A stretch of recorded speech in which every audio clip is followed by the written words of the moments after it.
38장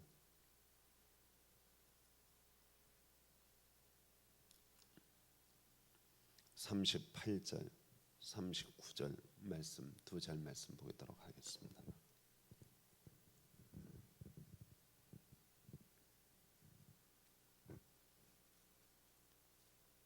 내가 확신하노니 사망이나 생명이나 천사들이나 권세자들이나 현재일이나 장래일이나 능력이나 높음이나 깊음이나 다른 어떤 피조물이라도 우리를 우리 주 그리스도 예수 안에 있는 하나님의 사랑에서 끊을 수 없으리라. 아멘. 요즘 텔레비전 프로그램에 보면은 사랑에 관련된 프로그램들이 참 많이 있습니다.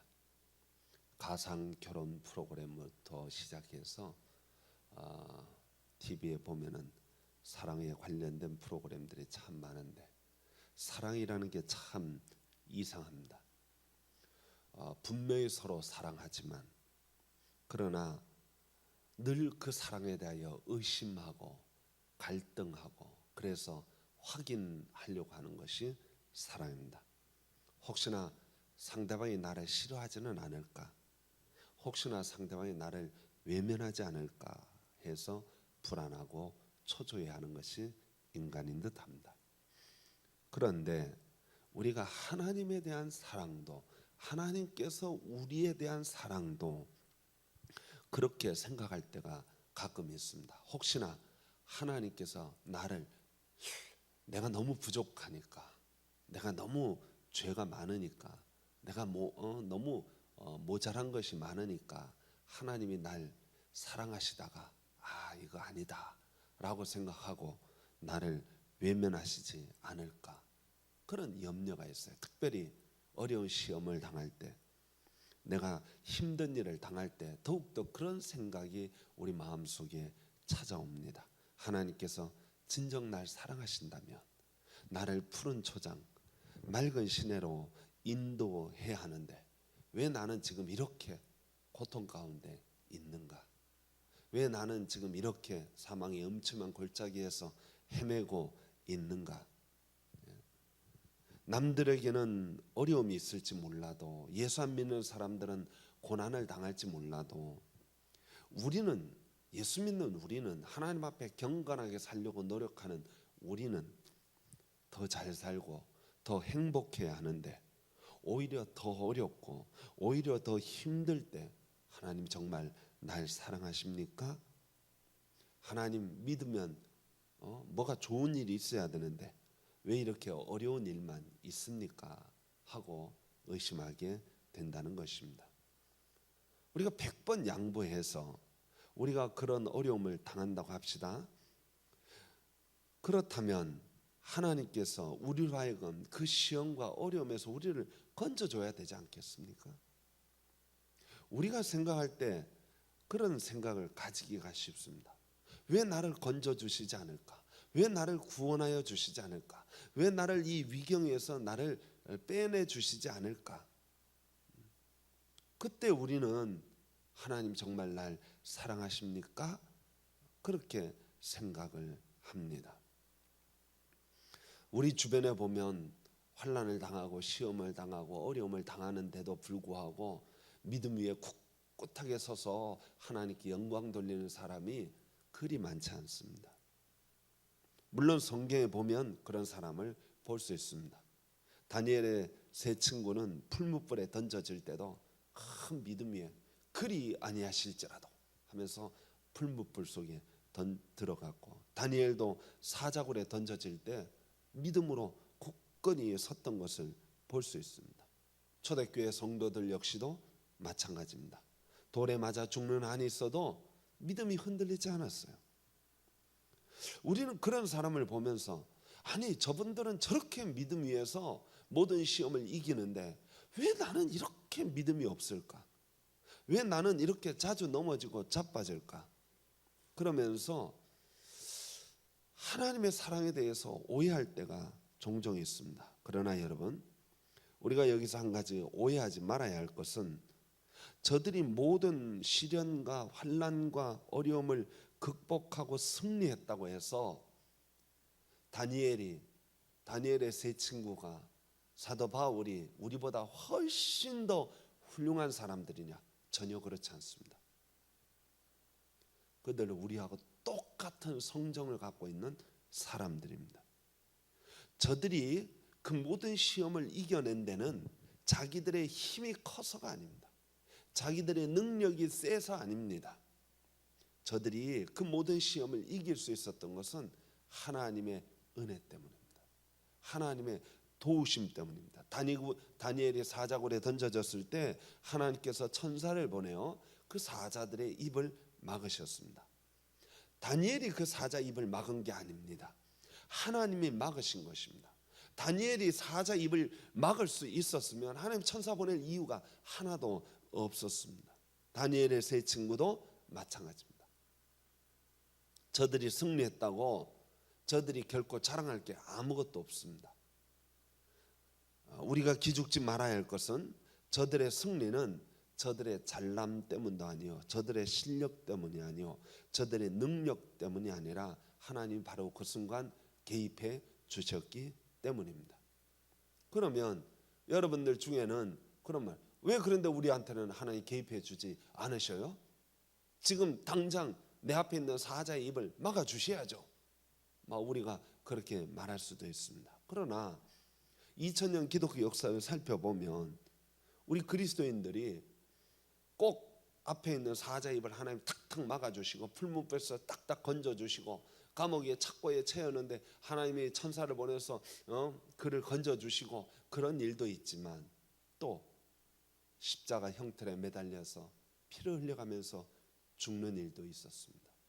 돌에 맞아 죽는 일도 있었고 화형당해서 죽는 일도 있었고 검투사의 칼에 찔려서 죽는 일도 있었고 사자와 곰의 발바닥에 찢겨서 죽는 일도 있었습니다. 그렇지만 그들이 그 죽는 환경에서도 믿음을 잃어버리지 않았던 것은 하나님이 그들 가운데 함께해 주셔서 설령 죽는 일이 있어도 그 가운데서도 믿음이 흔들리지 않고 하늘 소망, 천국 소망, 하나님 소망을 가지고 기꺼이 죽어갔던 것입니다. 꼭 건져준다고 해서 하나님 역사하신 것이고 건져주지 않는다고 해서 하나님 역사하지 않은 것이 아니라는 것입니다. 성도 여러분, 우리는 자꾸 인간적인 방법으로 인간적인 눈으로만 하나님의 사랑을 판단하고 측정하려고 합니다. 세상적으로 잘 돼야 하나님이 우리를 사랑하는 거라고 생각합니다. 아닙니다. 세상적으로 안 되고 죽어도 하나님이 우리를 사랑하는 것일 수 있습니다. 그런데 성도 여러분, 솔직히 한번 생각해 보세요. 우리가 형통할 때 하나님 잘 믿고 하나님께 영광 돌리고 매일 새벽마다 나와서 기도하고 하나님 앞에 매달렸습니까? 아니면 우리가 힘든 일, 어려운 일, 고난이 있을 때 하나님 앞에 매달리고 간구했습니까? 우리 짧은 인생을 살아오면서 분명히 느끼는 것이지만 편할 때는 기도 잘 안 해요. 일이 잘 풀릴 때는 기도 안 해요. 그냥 새벽 기도는 언제 하느냐? 힘들고 어려운 일 했을 때. 그래, 내가 이번에 작정하고 한번 나가보자. 그리고 나오는 것입니다. 아무리 마음이 강팍한 사람이라 할지라도 평상시에는 마누라가 교회 나가자고 아무리 그래도 교회 안 나가던 사람이 병원에 탁 누워서 중환병에 딱 걸리면 부인이 여보 목사님 데리고 와서 기도 한번 할까? 아유 그러면 좋지, 나야 좋지. 그렇게 마음이 강팍한 사람도 마음이 연약해지는 거예요. 성도 여러분, 형통할 때 신앙이 뛰어나지 않더라고요. 고난이 있을 때 신앙이 훨씬 더 뛰어나더라고요. 저와 여러분도 오늘 이 자리까지 나오게 된 요인 가만 생각해 보세요. 팔팔하고 힘이 있을 때는 하나님 앞에 안 나온다. 내 힘으로 얼마든지 살 수 있거든요. 그런데 인생을 살아오면서 수많은 고난을 겪고 역경을 겪고 인간의 힘이 떨어지고 기력이 떨어지고 그러니까 하나님 앞에 나오게 되는 거예요. 우리가 그 모든 환난과 고난을 겪으면서 오늘 여기까지 오게 된 것입니다. 그래서 사도 바울은 말합니다. 고난 당한 것이 나에게 유익이다. 예. 성도 여러분, 우리가 착각하지 말아야 할 것은 세상에서 잘되고 출세하고 성공하는 거 보고 너무 실망하지 마세요. 세상에서 성공하는 것과 하나님의 사랑과 하나님의 은혜와는 아무런 상관관계가 없습니다. 저들이 성공하는 것은 저들의 세상적인 능력이 뛰어남입니다. 저들이 세상적으로 정말 성실하고 능력이 뛰어나서지 저들이 하나님의 크신 은혜를 덧입어서인 경우가 그렇게 많지 않습니다. 만약에 세상적으로 잘 되는 사람은 다 하나님의 은혜를 받은 사람이라면 예수 안 믿는 대기업 사장들도 다 하나님의 은혜 받아서 그렇게 될게요? 그렇지 않습니다. 그들의 신앙이 좋아서 세상에서 성공했다는 증거가 아닙니다. 반대로 이야기해서 우리가 세상에서 실패했다고 해서 하나님은 우리를 덜 사랑하시느냐, 하나님 우리를 미워하시느냐, 하나님 우리를 벌 주시느냐, 그렇지 않아요. 혹 우리가 게을러서 그럴 수도 있고, 혹 우리가 악한 세상에서 사기를 당해서 속아서 그럴 수도 있고, 세상의 그 어떤 시스템 구조가 우리를 그렇게 힘들게 할 수도 있다는 것입니다. 그것이 하나님의 사랑을 측정하는 계기판이 되지 않는다는 것입니다. 성도 여러분, 창세기에 보면 요셉이 형들에게 팔려서 애굽의 노예로 팔려갑니다. 그는 애굽 시위대장 보디발의 집에 가게 됩니다. 노예로 간 거예요. 그런데 성경은 이렇게 기록합니다. 하나님이 저와 함께 하심으로 저가 형통한 자가 되었더라. 그가 보디발의 아내가 요셉을 유혹할 때 그것을 믿음으로 거절하고 신앙을 지키다가 감옥에 가게 됩니다. 그런데 그 감옥에 갔을 때 성경은 또 이렇게 말합니다. 하나님이 저와 함께 하심으로 감옥 안에서도 형통하였더라. 세상에 이런 형통이 어디 있습니까? 기왕 형통하려면 노예로 팔려가지 말아야죠. 기왕 형통하려면 감옥 가지 말아야죠. 그런데 성경은 뭐라고 말하냐면 하나님이 함께 하심으로 노예로 팔려가서 형통했더라. 하나님이 함께 하심으로 감옥 가서 형통했더라. 성경이요, 형통을 말할 때 이렇게 말을 해요. 사람들이 보는 형통은 뭐든지 잘 되는 거 형통입니다. 뭐든지 풀어지는 게 형통입니다. 막힌 문이 풀어지고 닫힌 문이 열려지고 출세가도가 보장되고 만사 형통되고 모든 일이 잘 풀려지고 감옥 같은데 아예 근처도 안 가고 노예는 끌려가지도 않고 그걸 형통이라고 말을 합니다. 그런데 성경의 형통은 그걸 형통이라 그러지 않습니다. 성경의 형통은 사망의 음침한 골짜기를 가도 주의 지팡이와 막대기가 그를 함께 하시면 그게 형통이라고 말합니다. 감옥 가는데 하나님이 함께 하시면 그걸 형통이라고 말합니다. 노예로 팔려가는데 거기 하나님이 함께 하시면 그걸 형통이라고 말을 하는 거예요. 그러니까 성경의 형통은 하나님이 함께 하시는 게 형통입니다. 하나님이 함께 하신다는 얘기는 뭐냐면 하나님이 지금 우리를 인도하고 계시다는 거예요. 어디로?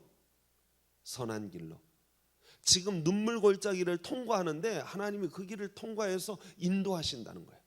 하나님이 우리를 푸른 초장 맑은 시내로요 대번에 데려가지 않아요. 목자가요, 야 양들아 오늘 저 푸른 초장 맑은 시내로 가자. 내가 좋은 거 너희들한테 줄게. 자 눈 감아라. 그리고 우리 다 같이 텔레비전에 보니까 그런 거 나오더니 뿅 하니까 이제 다른 데로 탁 나오는 거예요. 그렇게 하나님이 야 우리 이제 가자. 그리고 자 눈 감아. 자 시작. 뿅 하니까 푸른 초장 맑은 시내로 가는 게 아니다라는 거예요. 푸른 초장 맑은 시내로 가려면 가야 돼요. 누구를 따라서? 목자를 따라서 가야 돼요. 그 길이 광야의 길이란 말이에요. 그 길을 가다 보면 눈물 골짜기를 갈 수도 있어요. 그 길을 가다 보면 사망의 음침한 골짜기로 갈 수도 있어요. 힘들고 어려운 길을 갈 수 있어요. 사자가 나타나고 늑대가 나타나고 곰이 나타나요. 그런데 목자를 따라가면 어디로 갑니까? 푸른 초장 맑은 시내로 가는 거예요. 지금 하나님이 형통하시더라, 하나님이 함께 하시더라 하는 얘기는 뭐냐면, 하나님이 함께하면 어디로 가는 겁니까? 지금 푸른 초장 가는데 지금은 어디에 있어요? 사망의 음침한 골짜기를 가는 거예요. 눈물 골짜기를 가고 있는 거예요. 그래도 하나님이 나와 함께 하시면 형통인 거예요. 그 길로 가는 거니까. 성도 여러분, 설령 애굽의 종으로 팔려간다 할지라도, 설령 감옥에 간다 할지라도 하나님이 우리와 함께 하시면 그 길은 결코 인간적으로 볼 때는 눈물 나는 길이고 괴로운 길이고 힘든 길이지만 그 길은 하나님이 우리를 인도하셔서 복되게 이끌어 주시는 길이라는 거예요. 그러므로 때때로 우리가 생각할 때, 인간적으로 생각할 때 실패하는 것 같고, 인간적으로 생각할 때 넘어지는 것 같고, 인간적으로 생각할 때 내가 완전히 망가진 것 같아 보여도, 거꾸러지는 것 같아 보여도, 7번 넘어지고 8번 넘어지고 자꾸 넘어지는 것 같아 보여도 하나님이 나와 함께 하시면 형통입니다. 그래서 사도 바울이 오늘 본문에서 말을 합니다. 내가 확신하노니 사망이든 생명이든 천사들이든 권세자들이든 현재일이든 장래일이든 능력이든 높음이든 깊음이든 다른 어떤 피조물이라도 그 어떤 누구라도 우리를 우리 주 그리스도 예수 안에 있는 하나님의 사랑에서 끊을 수가 없다. 이게 형통입니다. 성도 여러분, 기억하시기 바랍니다. 저와 여러분들이 하나님이 함께하는 사람이 되기를 소망합니다. 하나님이 딱 함께 하시면요, 담대해집니다. 풀무불에 내가 지금 들어가요. 근데 담대해져요. 누가 함께 하시니까? 하나님이 함께 하시니까. 믿음입니다. 사자굴에 지금 들어갑니다. 죽는 것 같아요. 그런데 하나님이 나와 함께 하시면 담대해집니다. 죽어도 좋아. 하나님 앞에 가니까. 믿음이 떨어지면요, 누가 나한테 눈으로 한번 이렇게 해도요, 마음에 상처가 확 돼가지고 픽 쓰러져요. 예? 믿음이 떨어지면 사자가 와가지고 그냥 나를 핥히는 게 아니라 그냥 눈짓한만 한 번만 해도 교회를 안 나와. 그 사람이 나한테 눈짓했다고. 찾아가서 신방에 보면 뭔 얘기하냐면 그 사람이 나를 이상한 눈으로 봤다는 거예요. 그래서 뭐. 여호와 하나님 나와 함께 하시면요, 저쪽에서 사자가 나를 막 으르렁거리고 욕을 하고 뭐 비방을 하고 뭐 뭔 소리를 해도 목자가 나와 함께 하시면 속된 말로 개무시하는 거예요. 야, 너하고 나 사이에는 누가 계시다? 하나님이 계시다. 목자가 계시다. 그러므로 성도 여러분, 세상에서 환난을 당하나 담대하십시오. 세상에서 이런저런 시험을 당하나 교회 와가지고 누가 나한테 마음에 상처를 줘요? 그 사람과 나 사이에 누가 있어요? 하나님이 함께 하시면 담대해지는 거예요. 물론 때때로 우리가 넘어집니다. 인간이기 때문에 상처받습니다. 인간이기 때문에 쓰러집니다. 눈물 흘립니다. 괴롭습니다. 그런데 여러분, 하나님이 나와 함께 하시면 다시 일어납니다. 그리고 그 사람들 개무시한다. 지나가는 거예요. 환난 지나가는 거예요. 눈물 골짜기 지나가는 거예요. 지나가고 나면 거기 푸른 초장 맑은 시내가 있다는 것입니다. 성도 여러분, 저와 여러분들을 인도하시는 그 하나님의 함께 하심을 경험하며 하나님의 형통하심을 경험하며 저와 여러분들이 가야 할 길이 어디냐? 푸른 초장 맑은 시내가 어디냐? 하나님 나라입니다. 하나님 영광의 그 자리입니다. 우리를 거기로 인도하시는 하나님의 섭리의 손길을 믿으시고 오늘도 담대함으로 나아갈 수 있는 우리 모든 성도가 되기를 축원합니다. 기도하겠습니다.